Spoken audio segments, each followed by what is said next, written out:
Hello everyone. In this video, I will show you how to find your routing number on PNC.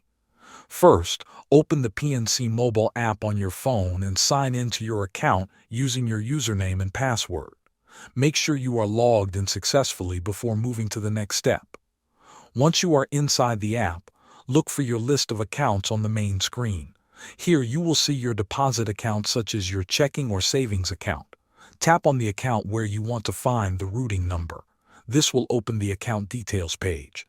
On the account details screen, look for an option that says something like Account and Routing Numbers or Show Account and Routing Number. The exact wording may be slightly different, but it will be similar. Tap on that option to continue.